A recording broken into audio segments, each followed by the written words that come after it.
Oke, selamat pagi semua. Semua dalam keadaan sehat. Sepertinya kita mulai saja. Oke, saya mau kasih pengumuman juga untuk di minggu depan kita UAS ya. Jadi ini pertemuan terakhir, nanti ada kisi-kisi sedikit. Jadi untuk materi UAS nanti, saya mau ambil 20% dari materi UASnya itu dari rangkuman tugas kalian terakhir. Nah, saya kan ada bikin tugas tuh kemarin bikin tugas buat tugas untuk kalian buat summary atau setiap dari bab awal sampai bab terakhir.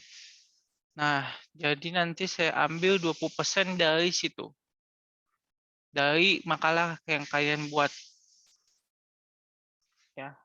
Jadi saran saya kalian minta sama ketua kelas dikirim ke email kalian masing-masing.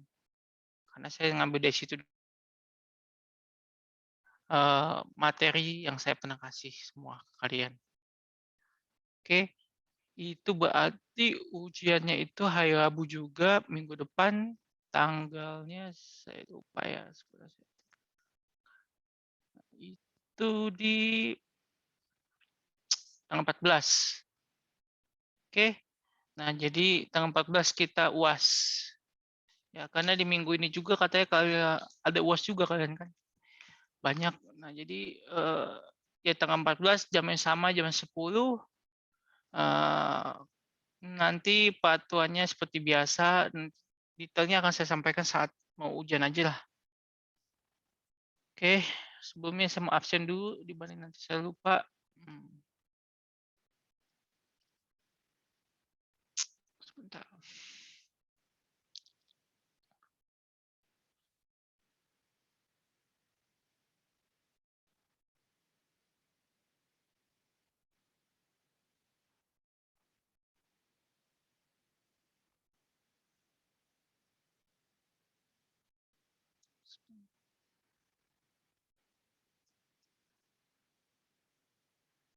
Oke, ya sekarang berarti. Oke, sebentar. 7. Sekarang ya tanggal 7. Hari yang bagus. Oke. Oke, yang datang Gazi, Haba, Ahmad, Ronaldo. Berarti yang tidak datang Panana sama si Norella.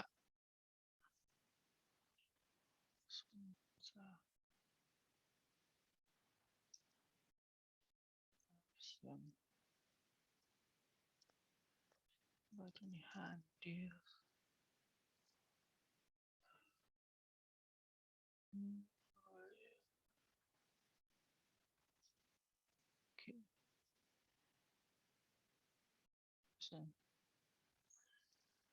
Oke.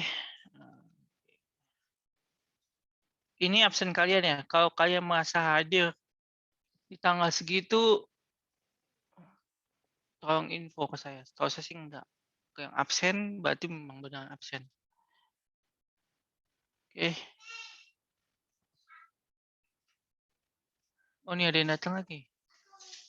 Oh, Panana datang. Oke, hadir.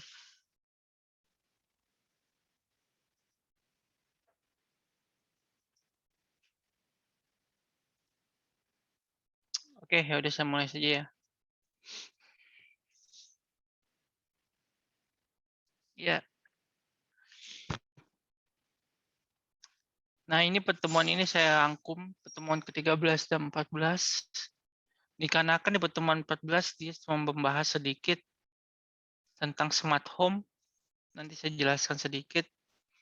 Sama dia bagaimana menginstal web server di USB. Itu sudah kita jelaskan juga di pertemuan kemarin minggu lalu. Ya. Oke, jadi yang belum ada yang ini semua pertemuan ke-13, nanti kita buka sama-sama, saya jelaskan. Oke. Nah, pertemuan 13 dan 14 ini membahas tentang bagaimana membuat aplikasi sistem kendali tertutup di SPBRI. Apa itu sistem kendali tertutup? Entah kita akan bahas juga di sini saat ini. Ya, sebelumnya itu sebentar, saya slideshow aja lah. Sebentar ya.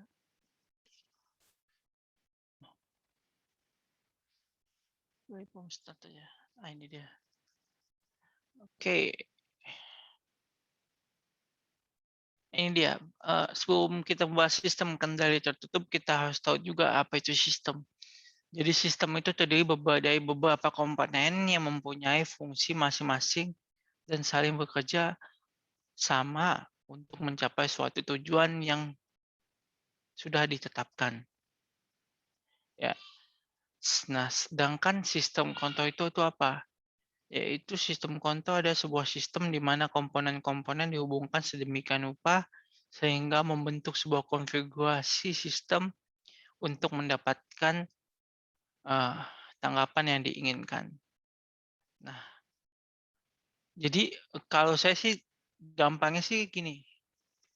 Kalau sistem itu adalah sebuah komponen betul yang berfungsi bersama-sama saling melengkapi ya untuk mencapai suatu tujuan yang ditetapkan. Itu saya agree. Nah, sedangkan kalau untuk sistem kontrol ini saya agak apa saya pribadi kalau begini kata-katanya saya juga agak bingung gitu kan. Nah, kalau saya sih bilang gini, sistem kontrol ada sebuah sistem yang dikendalikan gitu aja. Oke, gampangnya itu seperti itu. Sebuah komponen-komponen sistem yang dikendalikan ya, yang untuk mencapai suatu output yang diinginkan. Nah, mostly itu bedanya apa sistem kontrol dan sistem? Nah, sistem itu kalau kita bicara tentang sistem itu mostly uh, berjalan secara sendiri gitu ya. Contohnya apa? Universe alam ya. Alam ini uh, itu berjalan dengan sendirinya, tidak bisa dikontrol, itu sistem. Ya. Nah, sedangkan ketika kita menambahkan kata depannya itu kontrol, artinya kita bisa mengendalikan. Nah, contohnya apa? Yaitu contohnya sungai buatan. Itu kalau di alam ya kita ngomongin alam atau uh, apa namanya? Kalau kita ngomong di sini sistem kontrol itu apa? Ya, contohnya kalian membuat pemrograman, terus kalian kontrol outputnya seperti apa. Ya itu udah termasuk sistem kontrol. Nah, jadi kalau kita bisa sistem itu, pada dasarnya itu kalian tidak bisa mengkontrol dia gitu. Jadi outputnya memang kan sudah tahu, tapi seberapa banyakkah output yang dihasilkan itu kalian nggak bisa mengendalikan karena itu sistem. Jadi berdasarkan ya sistem yang berjalan saat itu gitu. Contohnya ya apa misalnya pendidikan ya, pendidikan Indonesia dibuat sistemnya. Nah, ketika sistemnya sudah dibuat, nah ketika dia mau mengontrol sebuah sistem pendidikan Indonesia, otomatis dia butuh orang-orang kan sebagai pengawas. Ya, pengawas itu juga untuk mengontrol. Nah, jadi seperti itu. Ketika itulah bedanya ya. Jadi ketika kita bicarakan sistem, yang ada 3 hal yang perlu dilihat di sini. Satu pertama input, satu kedua itu proses, yang ketiga output. Oke. Nah, ini sebenarnya sistem kontrol ini dan kalau kita ngomong apa namanya sistem kendali tertutup ini ada di semester awal sistem perkuliahan teknik elektro ya. Teknik elektro bahas ini sistem kendali tertutup ya. Nah, tapi jadi kalau kita bilang ngomong sistem kendali tertutup itu tentu saja ada sistem kendali terbuka. Nanti saya bahas sedikit ya. Sistem kendali terbuka. Nah, suatu sistem dikatakan sistem kontrol itu ada beberapa faktor. Salah satunya ini Yang pertama itu ada sistem kontrol terbuka dan tertutup. Nanti kita akan bahas di set setelah ini. Nah, sistem linear dan tak linear ini kita nggak bahas. Nah, ini sebenarnya sistem linear dan tak linear ini kalau di teknik elektro itu sistem yang bersesuai dengan garis lurus dan tidak. Jadi maksudnya itu apa? Ada peraturan dan ada yang tidak teratur. Nah, sedangkan kalau yang detailnya sih ada lebih spesifiknya ada, tapi saya nggak mungkin bahas di sini. Dan kemudian C itu sistem kontrol berubah terhadap waktu. Yaitu jadi mana seperti yang kayaknya terhadap waktu berarti dia bergantung sama waktu. Atau waktu misalnya katakanlah kayak membuat sistem kontrol harus ini apa namanya penutupan sungai aliran sungai di semua waduk ya Jabotabek ya. Nah, jadi di situ diterapkan waktu apa misalnya katakan di saat musim hujan atau musim kemarau waduk ditutup dan waduk dibuka itu depend tergantung sama waktu itu berbeda ya, contohnya seperti itu. Nah, sedangkan sistem kontrol waktu continue. Nah, jadi sistem kontrol waktu continue dan sistem discrete ini jadi dia itu semakin banyak berdasarkan jumlah output yang kita inginkan. Seperti itulah sifatnya. Nah, sedangkan kalau yang ini ada standarisasi. Jadi kalau kita mau yang terakhir ya disebut sistem kontrol masukan tunggal keluaran tunggal, yaitu standarisasi. Jadi sistem input, ini output, sistem input, sistem output kalau nggak salah ya. Nah, sedangkan ini multiple input, multiple output, namanya MIMO. Nah, jadi dia berdasarkan yang masuk dan yang keluar. Itulah. Seperti yang kalau sistem kontrol masukan tunggal ya berarti yang masuk inputnya itu tunggal, yang keluar juga tunggal. Sedangkan yang kalau multiple input, multiple output berarti dia yang masuk banyak, yang keluar juga banyak. Oke. Ini mata kuliah deepnya ini di teknik elektro, di listrik. Ya nggak peduli dia mau mengambil teknik elektro arus lemah apa arus yang kuat, dia tetap bakal dapat mata kuliah ini. Oke. Nah, ini contoh-contohnya aja sistem kontrol otomatis ya. Contohnya itu temperatur AC, ya, pembangkit tenaga listrik. Ya, contohnya juga yang ini, apa yang tadi saya bilang pengontrolan waduk itu juga. Nah, terus pengontrolan numerik. Nah, untuk transportasi eskalator yang sama elevator sama kereta api pesawat terbang. Banyak lah sebenarnya sih sebenarnya. Bahkan di sistem kontrol otomatis ini juga diterapkan secara tidak langsung ya di faktor ekonomi dan sosiologi dan biologi. Ya. Oke. Nah, jadi apa itu sistem kontrol terbuka? Yaitu menggunakan beberapa peralatan penggerak untuk mengontrol proses secara langsung tanpa umpan balik. Nah, jadi kasih contoh, jadi dia ini sistem kontrol terbuka itu sekali masuk, input masuk, diproses, masuk output. Ya. Jadi makanya dibilang tanpa umpan balik. Oke. Nah, pada dasarnya di dalam membuat sistem kontrol terbuka itu ada ciri-cirinya, yaitu pertama sederhana. Kenapa sederhana? Karena jelas, ya. Kontrol terbuka berarti di satu input, bukan satu input ya. Inputnya pasti cuma satu kali, diproses satu kali itu, dan diproses juga akan satu kali, langsung output. Tidak ada misalnya perjalanan yang panjang. Misalnya katakanlah output yang dihasilkan pun nanti diproses lagi. Nah, ketika output yang dihasilkan diproses lagi itu disebut sistem kontrol tertutup. Oke. Nah, dikarenakan pertama dia pasti akan sederhana ciri-cirinya, harganya otomatis saat kita membuat sistem kontrol terbuka ini pasti lebih murah karena sederhana. Ya, dapat dipercaya, kenapa dapat dipercaya? Simple, ya, nggak kompleks, jadi gampang dimengerti juga. Nah, dapat kok akuat kan tidak dapat koreksi terhadap kesalahan, betul. Jadi ini karena sistemnya sangat simple, otomatis tidak ada filtering-filtering gitu. Ya, siapa yang chat sebentar? Oh, oke, oke. Oke, terus berbasis waktu. Pada dasarnya karena dia sangat sederhana, dia itu digunakan pada sistem kontrol yang berbasis waktu. Oke, saya lanjut saja. Nah, ini contohnya, ya.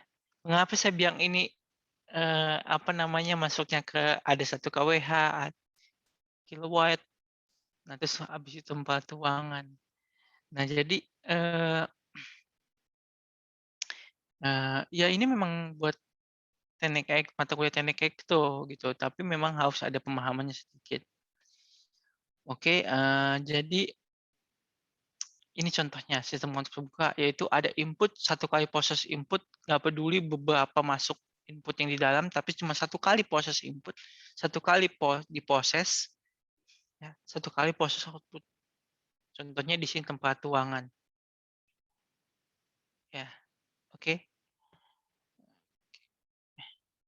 Nah, ini kita ngomong sekarang sistem kontrol loop tertutup. Ya. Jadi kalau di bukunya bilang itu menggunakan pengukuran keluaran dan mengumpan balikan sinyal tersebut untuk dibandingkan dengan keluaran yang diinginkan. Nah, sinyal keluaran diumpan balikan terhadap kontrol yang akan membuat perubahan terhadap sistem agar keluaran sistem seperti yang diinginkan.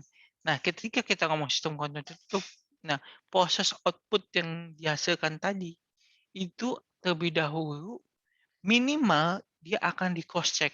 Ada proses lagi untuk melakukan pengecekan minimal, atau dia akan digunakan lagi. Nah, itu justru ketika output-nya ada proses pengecekan ataupun akan digunakan lagi, itu disebut sistem kontrol tertutup. Ya, jadi sebelum dia benar-benar mengeluarkan output, ada beberapa proses lah, intinya seperti itulah. Itu disebut sistem kontrol tertutup. Nah, oke.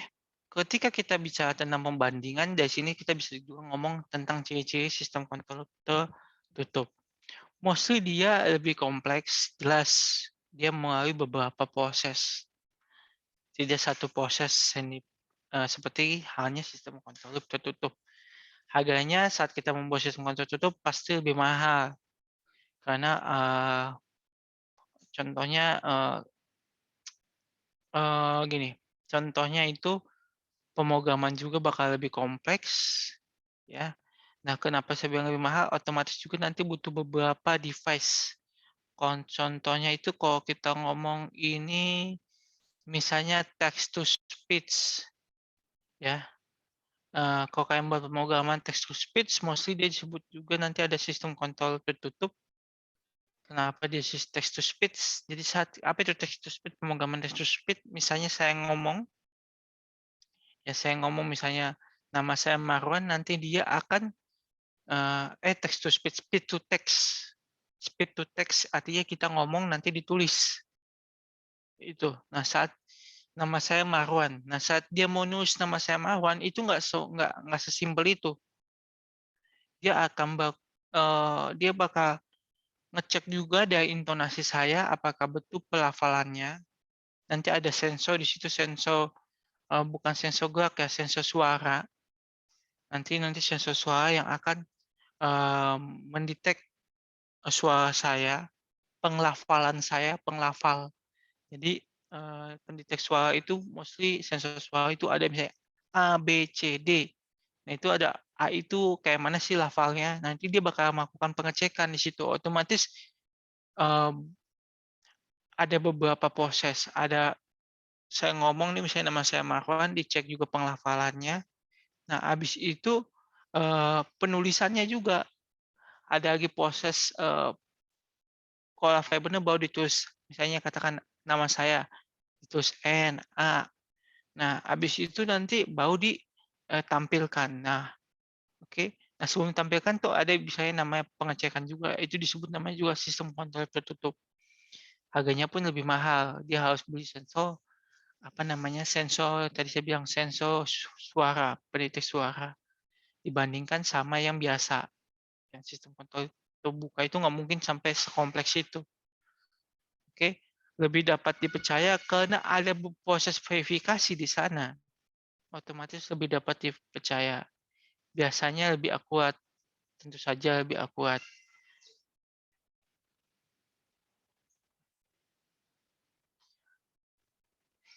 Nah, terus sistem ya ini ya contohnya,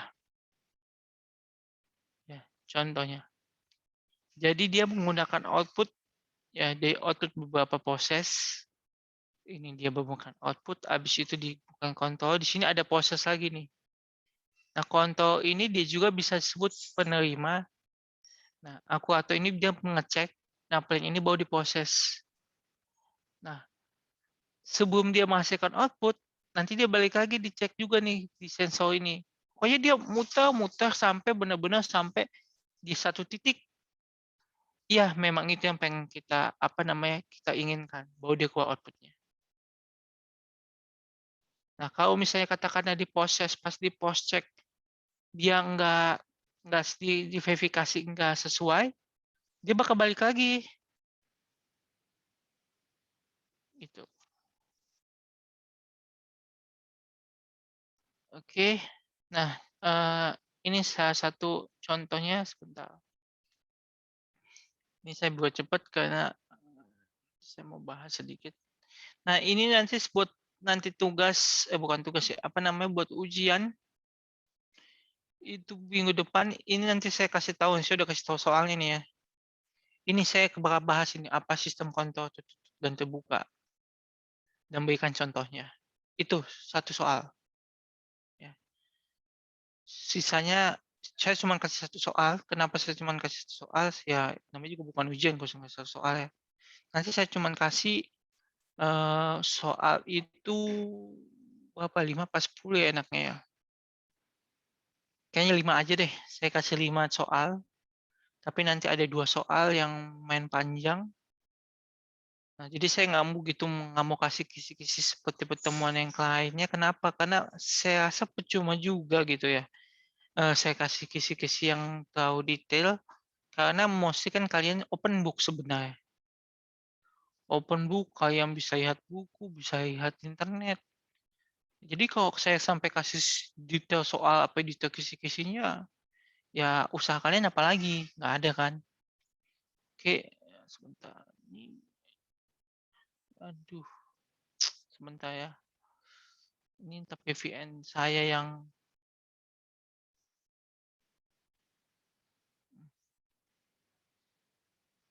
saya ini dulu deh. Saya exit dulu. Sejuk. Sebentar ya. Enzo.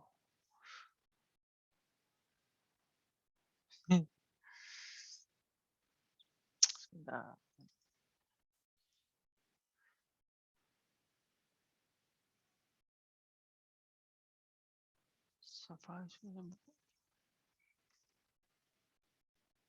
Oke. Nah ini. Jadi dia menggunakan SPBIP. Jadi sebenarnya gini ya. SPBIP berarti perangkat IoT ya. Menggunakan perangkat Internet of Things untuk melakukan pengontrolan sistem akustik jarak jauh.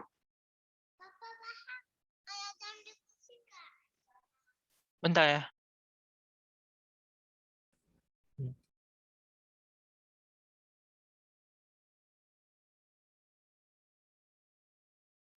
Oh, oke, sorry ya. Nah, jadi ini ya. Ini dia nih. Sama kan? Hanya yang tadi lebih kompleks karena saya ngambil ini yang di PPT ini saya ambil ini dari mata kuliah teknik elektro. Dalam pikir saya, wah udah yang penting mah nyemplung-nyemplung aja lebih pasti ilmunya kan. Oke, terus ini kalau ini sih sebenarnya si arsitek tuh dari microcontroller si ini si Raspberry Pi ya. Oke. Jadi makanya saya pengen nanya, ini kan ada latar belakang SMK ilmu komputer ya sih? Apa teknik komputer? Nggak ada ya? Saya bukan, Pak. Oh, nggak ada ya?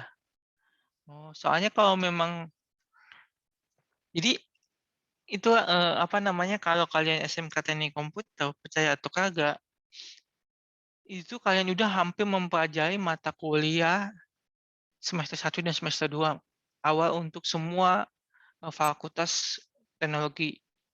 Ya, maksudnya mau nggak peduli dia mau teknik komputer, mau dia sistem informasi, teknologi informasi, nggak peduli. Pokoknya 2 semester itu dia udah di tangan. Kalau dia SMK-nya, SMK pertama itu dia SMK-nya apa namanya, teknik komputer. Ya spesialisnya ke situ. Dia udah, karena dia bahas ini. Karena saya rasakan itu dulu, saya bukan orang SMK ya, tapi teman saya, teman kuliah saya orang SMK Telkom. Dia ngambil teknik komputer. Kok nih orang lebih tahu ya, saya bilang gitu. Maksudnya ketika dia ngomong nyambung gitu sama dosen pertanyaannya ini. Pas saya tanya, lu SMK apa teknik komputer? Oh, pantes. Ya gitu. Oke. Nah, ini kalian udah belajar ini kan? Flowchart kan? Udah, Pak. Udah ya? Sudah, Pak. Udah. Jadi makanya kalian pasti udah bisa baca lah ini dokumen ini. Nanti dia ujung-ujungnya dia buat pemrograman di sini, buat programnya. Ya, ya udah jadi di Smart Power Control. Gitu doang komennya. Tuh, dia pakai web servernya PHP di sini. Kelihatan banget nih PHP. Oke. Ya, jadi ini dibuat cuma prototype aja, simple. Dia cuma turn off, cuma mematikan yang kayak yang kemarin. Jadi dia mau matiin listrik, misalnya katakanlah matikan lampu, tapi lewat jarak jauh. Ya, maksudnya jarak jauh ini apa? Ya dia bisanya remote. Dia bawa siapa namanya, bawa iotnya itu, perangkat iotnya itu dibawa, misalnya dia bawa ke Medan, terus dia mau matikan listrik di rumah dia, itu bisa.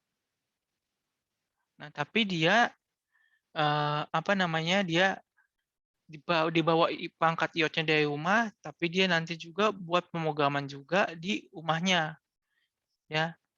Nanti dia langsung terhubung, ya udah dia tahu, langsung dimatiin aja, ditekan on off. Ini dia kalau dia nih mematikan, ini nih, ini kelihatan nggak ya? Nah, nih, cuma simple aja on off doang, simple banget ini justru. Habis itu dibikin jadi diri tugas.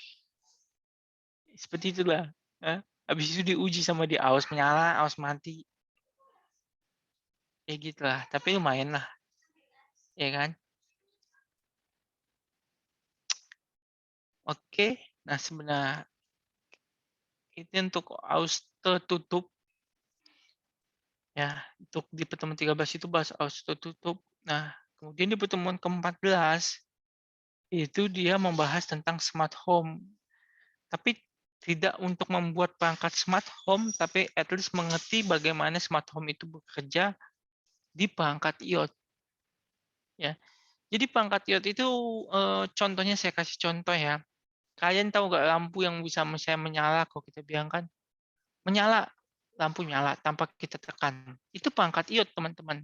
Jadi ada sensor suara yang mengaktifkan itu. Jadi perangkat IoT, jadi perangkat lampunya itu udah ada chip ataupun motherboard di situ, di perangkat IoT di lampunya itu yang terhubung langsung ke internet.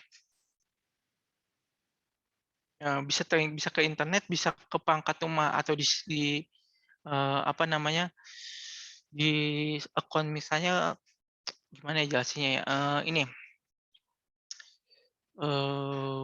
kayak ya ini dia, kalian tahu smart TV kan? Nah, smart TV kan? Nah, smart TV itu salah satu contohnya itu merupakan salah satu perangkat smart home, ya. Saya buka di sini sebentar.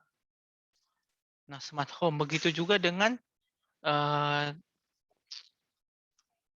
lampu-lampu, ya, lampu-lampu yang bisa menyala kalau kita bilangkan, "Google, nyalakan lampu." Nah, jadi dia langsung menyalakan lampu. Nah, kenapa dia ngomong Google bukan karena Google itu kita ngomong Google berarti dia terhubung ke internet. Nah, jadi si perangkat iOS itu, eee, jadi si Google itu buat program khusus untuk perangkat iOS, ya. Si Google itu buat program khusus perangkat iOS. Nah, jadi ketika semua perangkat itu yang apa namanya, katakan lampu, itu sudah ada chipnya di situ. Nah, nanti lampu itu bakal terhubung ke internet dan bakal terhubung ke program yang dibuat si Google. Nah, si program yang dibuat si Google itu nanti bakal terkoneksi juga ke beberapa account. Nah, katakanlah saya buat account saya di Google, misalnya saya buat Google saya kan wan.silahya@gmail.com, itu email saya, at least itu jadi Google account saya. Nah, ketika saya sambungkan beberapa perangkat iOS menggunakan akun Google saya terasosiasi, otomatis semua beberapa device-device itu bakal menggunakan program yang dibuat Google, ya, gitu. Sebenarnya bukan Google aja sih, banyak apa namanya, third party lain, ya. Amazon juga buat perangkat iOS, terus Apple juga buat perangkat iOS. Jadi gitu, ya. Jadi mereka tapi pemrogramannya itu dibuat di apa namanya, yaitu di pusatnya, di Google-nya, gitu. Jadi jadi yang memicu, jadi saat kita bilang, "Google, nyalakan lampu." Ya, misalnya saya mau nyalakan lampu ya, otomatis si lampu itu eh, bakal menerima suara saya, tapi bukan diproses di sana, bukan proses di lampu itu, diprosesnya di Google sana, di Google pemrograman Google, di awan sana ya. Ya, dia itu cuma nerima nanti bahwa si Google bakal dengan cepat bakal bakal melihat apa namanya, bakal mengirim feedback balik. Oh iya, dibilang nyalain lampu, tep, gitu baunya lampunya. Itulah kenapa beberapa perangkat iOS itu ketika dia terhubung ke internet, katakanlah saya di Medan, saya mau matiin lampu saya, itu saya tinggal connect ke handphone, saya connect ke perangkat iOS saya nyalain dari situ, bisa.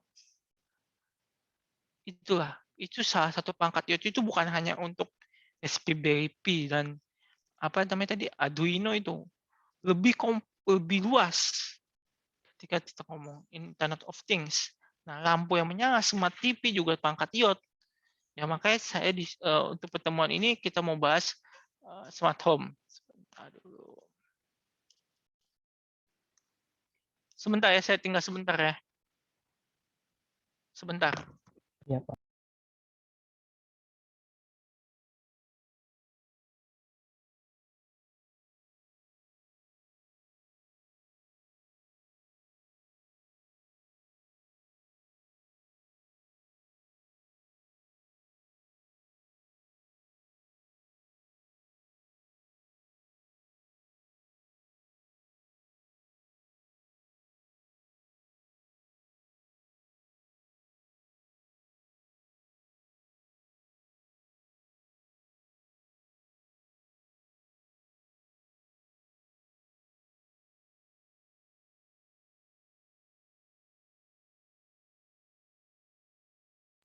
Nah, jadi teman-teman sebenarnya ini bisa jadi ide kalian buat nanti tugas akhir, ya. Katakanlah tugas akhir kalian, karena kalau saya dulu itu tugas akhir saya buat, eee, email terus saya buat, apa namanya, saya buka buku pakai saya encrypt lah intinya gitu. Saya buat encrypt, emailnya pakai TLS. Itu TLS itu apa, salah satu, eee, protokol security yang buat untuk mengencrypt. Jadi email itu ke-encrypt dan nggak bisa di-hijack. Jadi dulu saya gimana cara pengecekannya, ya jadi saya menjadi intruder. Saya intruder, jadi saya kasih contoh, saya kirim email, terus nanti saya tangkap pakai WhatsApp.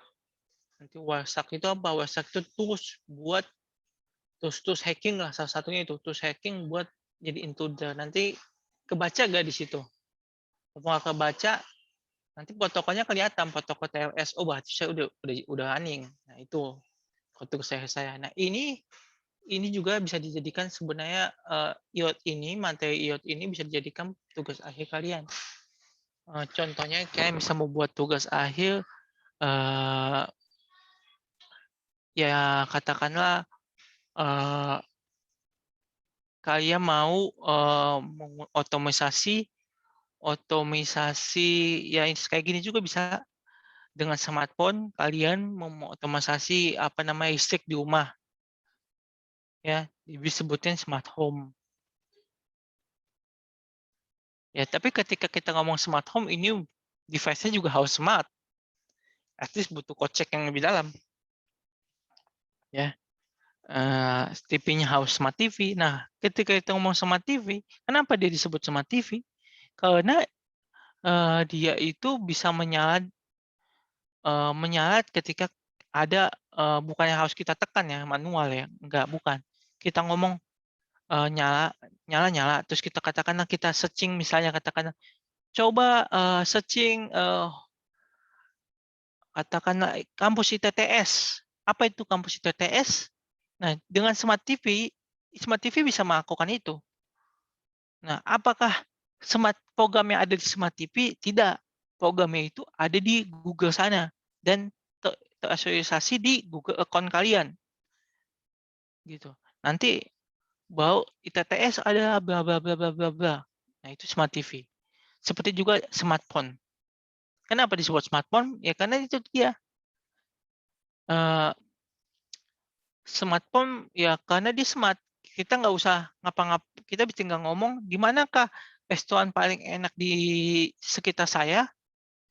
Nah, nanti dia eee, bakal kasih advice kan, "Oh, di sekitar sini sini sini sini sini sini." Nah, bukan berarti programnya itu ada di HP kalian, tapi tervisualisasi di Google account kalian makanya menggunakan AI intelligent dari si Google yang udah buat.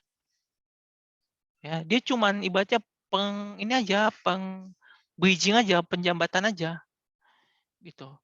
Nah, kenapa, lebih bagus smart smart home kalau misalnya smartphone yang, CPU-nya bagus, memorinya bagus, ya dia lebih cepat otomatis kayak dapat proses itu bukan? Nah, lebih cepat dibandingkan kalian yang punya memori katakanlah 512 MB, nah itu waduh, belum tentu bisa jalan, gitu. Karena nggak memenuhi standarisasi sebuah perangkat smart smart device atau perangkat IoT, ya. Oke. Nah, ini dia rumahnya itu ya itulah, rumahnya itu dibuat, smart TV, tapi SPBP ini, dia cuman pengontrolannya doang, tapi dibuat otomatisasi sama dia. Saya kurang tahu di otomatisasi seperti apa. Di otomatisasi ini bisa aja gini kalau saya nangkapnya ya. Misalnya saya mau setiap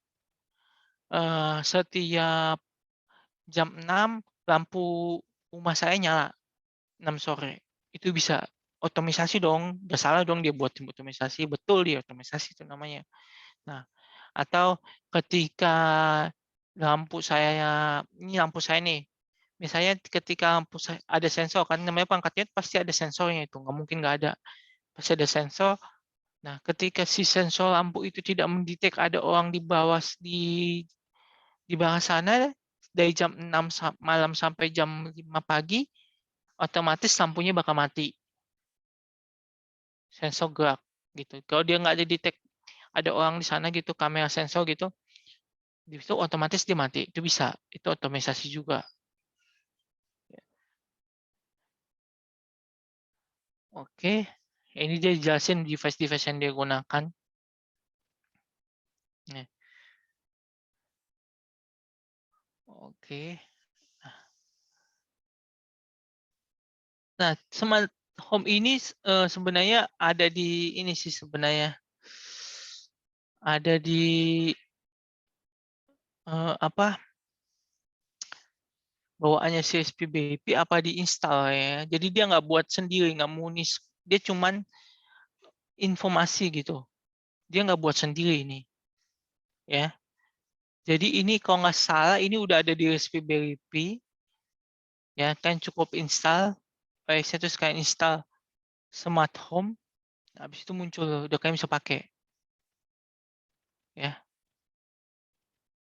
Nah ini ada radius-radiusnya juga.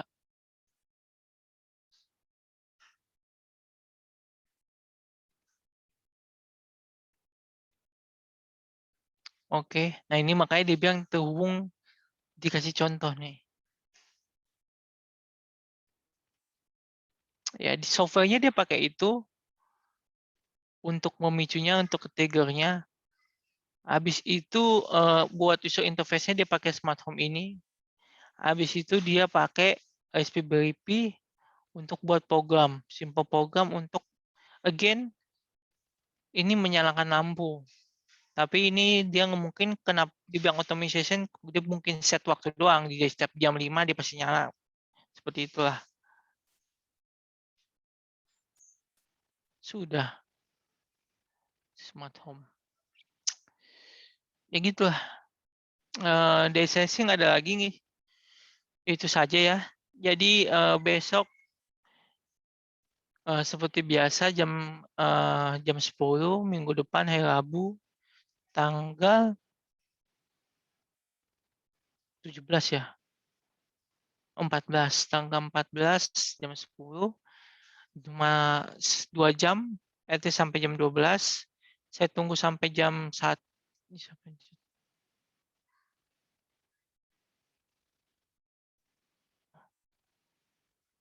lawan kena hack atau enggak? Iya, jelas.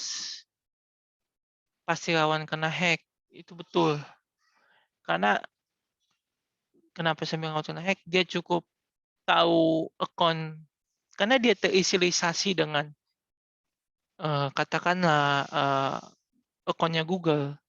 Kamu misalnya pakai yacht nih perangkat yacht, tapi kamu memutuskan bahwa oh kamu pengen dari makanya beberapa perangkat Google itu kan perangkat yacht itu kamu harus cek juga sebelum beli gitu.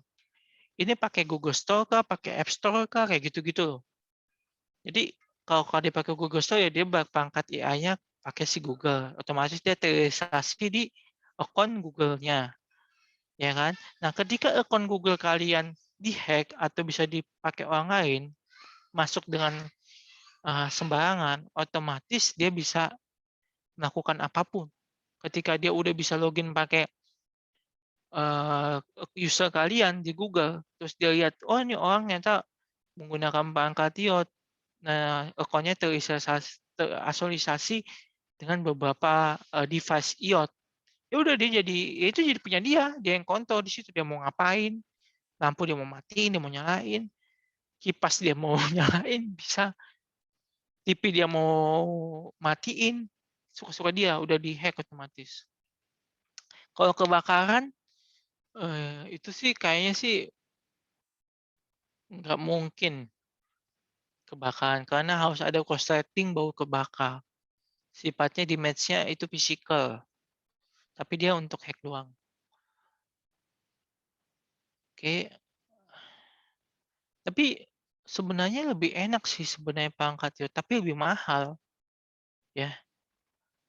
lampu aja, tapi enaknya itu kesannya keren aja gitu. Kalau bikin makanya rata-rata orang bikin perangkat iot teman-teman saya itu paling di TV. Kalau enggak di lampu kamar. Ya, kalau mau di lampu kamar. Ya, kenapa lampu kamar? Ya, karena kalian mau rata-rata perangkat iot khusus lampu ya.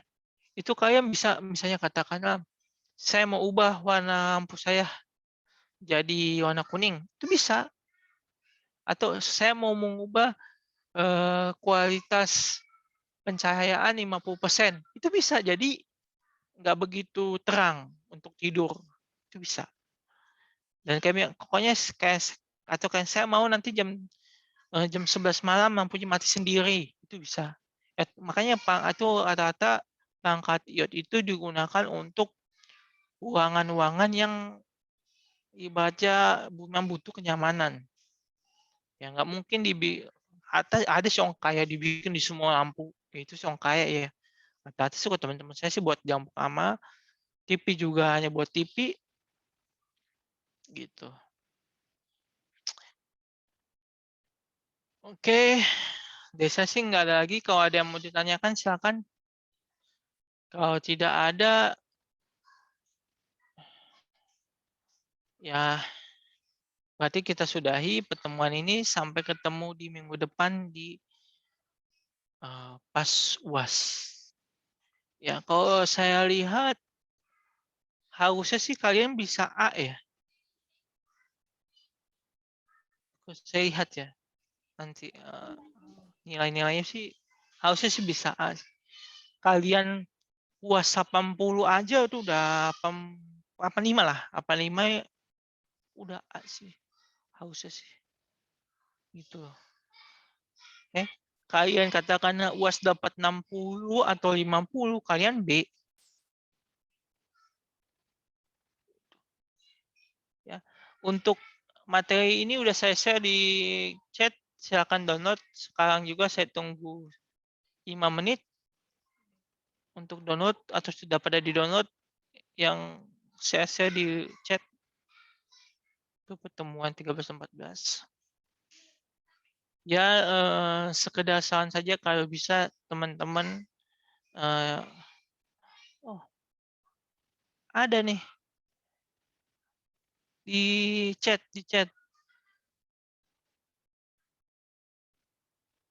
Udah lihat? Saya share lagi deh.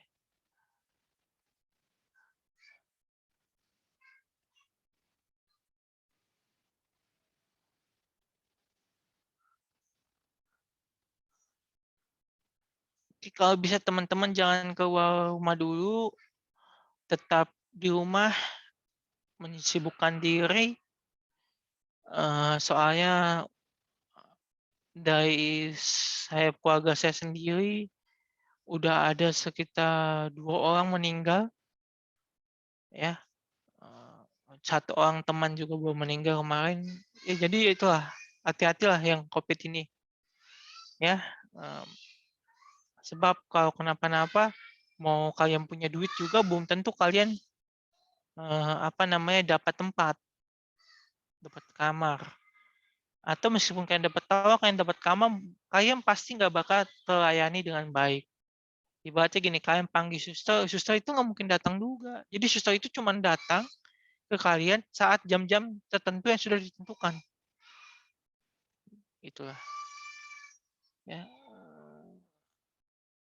Oh, sebentar. Belum masuk ya.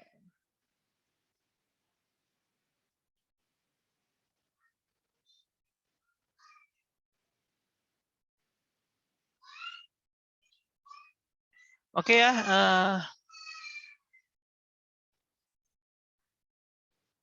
Tunggu dulu. Udah dapat semua kan? Yang pertemuan 13-14? Sudah, Pak. Oke, kalau Sudah. sudah ya sudah, sampai di sini. Tetap jaga kesehatan sampai ketemu di minggu depan UAS. Jangan ada yang telat. Kalau ada yang telat, saya kasih nilai, saya udah minus 10 deh saya. Oke. Tujuan kenapa saya strict? Ya ini udah, kemana ini open book. Cuman 2 jam. Masa kalian telat juga sih? Oke, cuma buku undan kayak nggak peduli mau mandi kayak kalian mau itu urusan. Tapi kan saat itu kalian harus masuk on time. Oke? Kalau tidak masuk on time, saya minus 10 ya. Saya kasih segitu. Oke. Ya, terima kasih banyak. Selamat siang semua. Ya, Pak. Iya Pak, terima kasih Pak. Terima kasih, Pak. Bye.